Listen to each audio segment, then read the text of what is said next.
Bitcoin is some combination of technology plus fiat liquidity.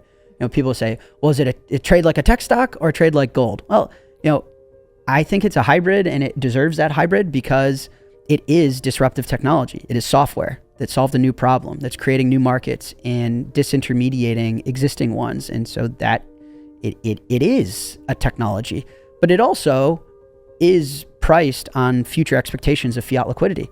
If the Fed, there's now rumors that the Fed might hike rates today, well, Bitcoin started to weaken. If the Fed all of a sudden cuts 300 basis points, I think Bitcoin's going to hit 100K in a week.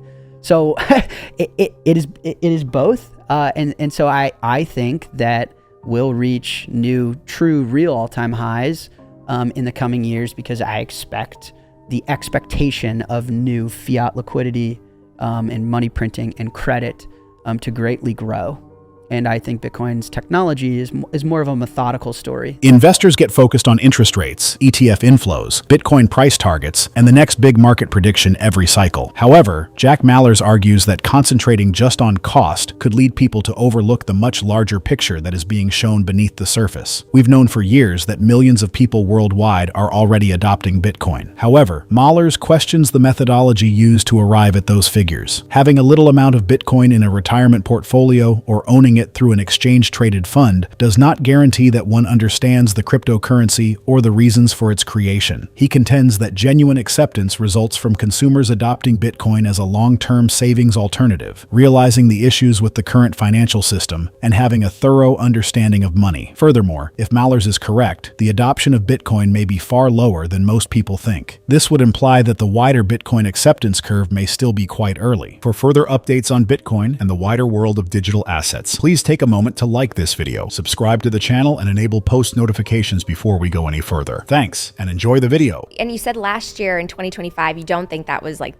a real bull run. Now we're in a bear market. When do you think things will recover? And are we due for maybe a way better bull run than we had the last time around? Yeah, I don't. So, I mean, Bitcoin did not make new highs against gold. It did not make new highs. I mean, I view looking at the world in fiat is like wearing drunk goggles. It's very distorting of reality. Like don't drink, drive, don't save in fiat and drive. That's what I would, because you're like, oh man, what lane am I in? So yes, in dollar terms, did Bitcoin make new all-time highs? Sure.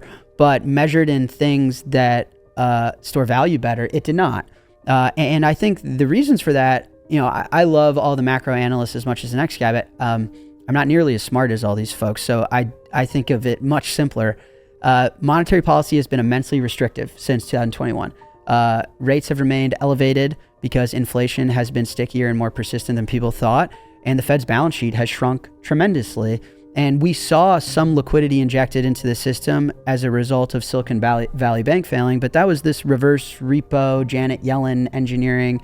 And so, I mean, when the Fed's balance sheet shrinks as much as it did, and rates, the fastest rate hike we've ever seen, and it's persisted for as long as it's had because inflation is not willing to die, it makes sense to me that the last real bull market, was that COVID 2021.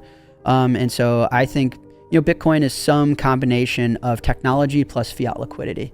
People say, well, is it a trade like a tech stock or a trade like gold? Well, I think it's a hybrid, and it deserves that hybrid because it is disruptive technology. It is software that solved a new problem, that's creating new markets and disintermediating existing ones. And so that it is a technology, but it also is priced on future expectations of fiat liquidity. If the Fed, there's now rumors that the Fed might hike rates today, well, Bitcoin started to weaken. If the Fed all of a sudden cuts 300 basis points, I think Bitcoin's going to hit 100K in a week. So it is both. And so I think that we'll reach new, true, real all-time highs in the coming years because I expect the expectation of new fiat liquidity and money printing and credit to greatly grow. And I think Bitcoin's technology is more of a methodical story. The amount of addresses, the amount of active balances, the amount of new businesses that are using it will continue to disrupt as well.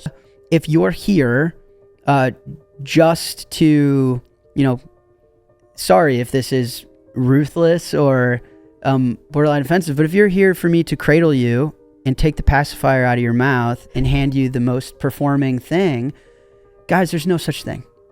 There's no free lunch. Yeah, you coulda, woulda, shoulda. So would I. I coulda, woulda, shoulda done something different at 21. I coulda, woulda, shoulda not made the merchant announcements I did in 2022. I coulda, woulda, shoulda, coulda, woulda, shoulda. But that's not how life works, and I didn't. The point is, we have a monetary asset that's free enough to tell us the truth, that can change the world because the world can't change it. It is the last honest signal that we get with like the raw and real world. It's made me a better man. It's made the world a better place. And it has historically been the best performing thing. Now, over what time and duration? Like, you know, I tell my buddies in high school that we're scared of the volatility and the this. I say, guys, I told you to buy it here. It's now here. Because it didn't go in a straight line, you can get mad at me? Who cares that it went like that? Doesn't matter. So yes, could you have invested in NVIDIA instead of Bitcoin? But then Bitcoin, if you in hindsight could have went from Bitcoin, but then NVIDIA for this time, but then back to Bitcoin, and then you're right, you would have been like God amongst men. And if that's what you hold yourself accountable to, then God bless you. You're never going to be happy. I would touch grass, lift some heavy things, eat a steak, and hang out with people you love. You're just never, I mean, what are we doing?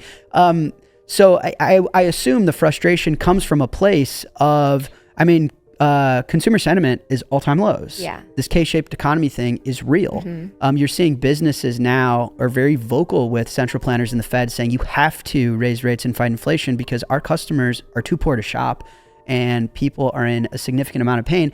And it's very difficult to understand whose fault that is and to internalize that. And so is it Bitcoin's fault? If you want it to be Bitcoin's fault, it's Bitcoin's fault. But what is Bitcoin? It is a guaranteed monetary policy, guaranteed supply, which I expect over the long term to be the safest way to protect the work you've already done and save for the life that's ahead of you. Maller's thesis casts doubt on a lot of conventional wisdom on Bitcoin. He feels that focusing solely on the price of Bitcoin can obscure the larger picture, even if the majority of investors concentrate on its dollar value. In the future, if liquidity increases as Maller's anticipates, Bitcoin may find itself in a very different environment than it has been in the last few years. However, liquidity might merely supply the gasoline. Adoption is the true motivator. Maller's presents one of his most intriguing claims at this point. He thinks that people may not be as familiar with Bitcoin as the headlines imply. Although millions of people may possess or be exposed to Bitcoin, very few may truly comprehend its purpose, the issue it addresses, and the potential significance it could have for the world's financial system. To remain up to date on the most recent developments in Bitcoin, cryptocurrencies, and the digital economy, please take a moment to like this video, subscribe to the channel, and enable post notifications.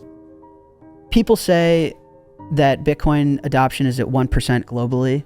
And that's such bullshit, because if there's 8 billion people on the planet, that means 80 million people have like a vague relative understanding of this thing. We're not even close to that. And what they'll say is, yeah, but like proxied relationship through the ETF or through this security, and there's a wraparound, a wraparound, a wraparound, a wrapper, so it's technically 0.7% of their 401k has exposure to Bitcoin. I'm like, that's not adoption. Who thinks that's reasonably adoption? On what planet is that adoption? Because as soon as some money manager or some fund manager or some portfolio manager flips a switch the other way because someone else got elected president or whatever, then they're unadopted? That doesn't make any sense. Like, you can't unadopt me from Bitcoin. Like, I get it. Now, whether I want to one day sell it or whatever, that's different, but I understand it.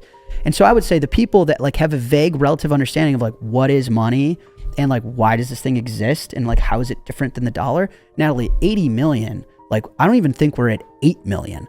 I would say we're closer to 800,000, and that's being generous. And so I would say then we're like a basis point of what I would consider to be adoption. So do you think we've made a lot of progress in the short amount of time Bitcoin has existed, or do you feel like we're really behind? Like more people should be understanding. Like how do we reach those people? Because you're saying, I mean, like the total addressable market, 8 billion. We've made an immense amount of progress, and this is a what KPI, what key performance indicator matters. Well, people will say things like, I'm not in it for the price, I'm in it for the technology. Get the fuck out of here. The price is the only thing that matters. It's the only metric that matters. And what I mean by that is Bitcoin is actively being monetized by more and more people.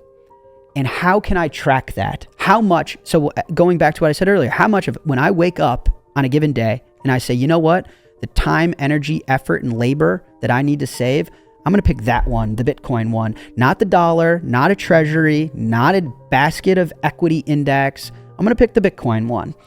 That's me making a conscious decision to store my cash balances in my human labor and wealth I've created in Bitcoin. And that's reflected in the price. And so when the price goes up, it is a reflection of adoption, of people at the margins deciding, I'm going to pick this one.